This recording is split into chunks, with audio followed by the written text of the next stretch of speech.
Garis besar cerita, Hoero mendapatkan pekerjaan pada toko buah, namun karena kelakuan anehnya, ia pun dipecat. Bertemu dengan Rikuo, ia memberitahu seseorang yang terikat dengan kontrak diberikan kemampuan khusus. Seperti Ryugi mendapatkan kekuatan fisik yang luar biasa, Rikuo dengan pendengaran tajam, serta Hoero peningkatan indera penciuman. Hoero mencium aroma buah persik yang mengarahkannya pada tokoh politik bernama Atami Tokonatsu. Ia juga pejuang cincin bernama Don Momotaro. Kemudian tercipta Ninkimono no One atas hasrat ingin terkenal dari pemilik toko buah. Sempat melawan alternatif Don Momotaro, meskipun akhirnya ia mundur. Hoero, Rikuo, dan Ryugi berdiskusi untuk merebut cincin Atami Tokonatsu. Mereka pun diperingati agar tidak mendekatinya karena memiliki banyak pengawal, ujar dari seorang gadis yang tiba-tiba muncul. Ninkimono no One kembali muncul untuk memengaruhi manusia agar menjadi pengikutnya. Rikuo pun tidak mau kalah, ia menggelar konser agar mendapatkan banyak fans, hingga Bouquet yang tak sengaja melintas turut jatuh hati dengan Rikuo. Sementara Hoero di tengah kebingungannya menjadi populer, Atami Tokonatsu memberikannya beberapa tips, seperti menyapa orang-orang dengan baik, serta menolong orang yang kesulitan.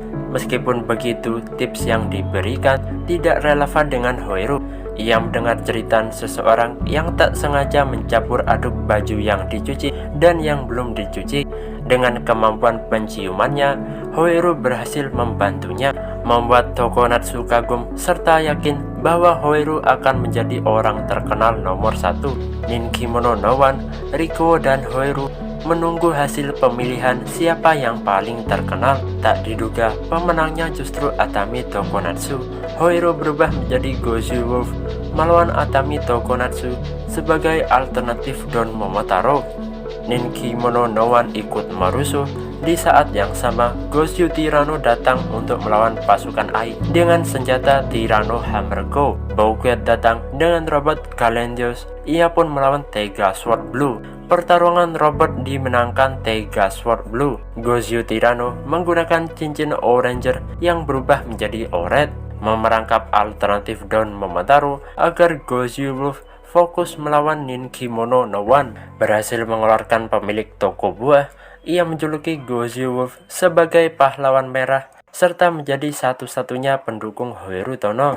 Pemenang menjadi populer nomor 1 tetap Don Momotaro. Terungkap juga gadis tadi bernama Ichikawa Sumino sebagai tangan kanan Tokonatsu, dan ia juga memiliki cincin. Di penghujung episode ini, ternyata muncul pejuang cincin baru yang identitasnya ternyata seorang kakek tua.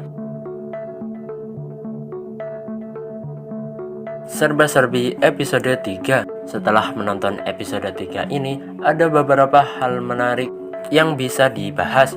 Episode ini mengungkapkan seseorang yang menjalin kontrak mendapatkan efek khusus, seperti Hoero peningkatan indera penciuman, Rikuo dengan pendengaran, sementara Ryugi mendapatkan kekuatan fisik yang luar biasa. Untuk Kinjiro atau Goju Eagle, kabarnya ia bisa menjadi muda, tapi kita tunggu nanti di episode 4. Sama seperti kemarin, di mana monsternya akan menjadikan manusia yang memiliki nafsu akan sesuatu sebagai inangnya. Atami Tokonatsu diperankan oleh aktor Ko Nanase yang sebelumnya menjadi human form dari Ultraman Trigia. Alternatif Don Momotaro dapat memunculkan origami dengan bentuk monyet biru, anjing hitam, serta burung pink, merujuk pada anggota Don Brothers minus Oni Sister.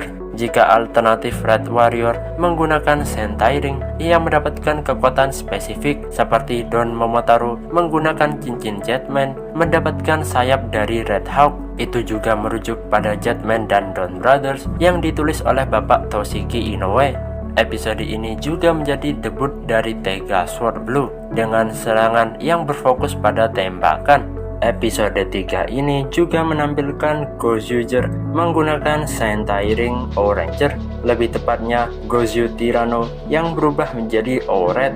Goju Eagle muncul di akhir episode ini, di mana ia memiliki anatomi sayap untuk terbang, membuat Tokasen teringat dengan Zio Eagle dan Gao Yellow, sama-sama Ranger elang dan memiliki sayap. Bagaimana menurut kalian episode ini? Menurut admin masih lebih baik dari episode 2 kemarin.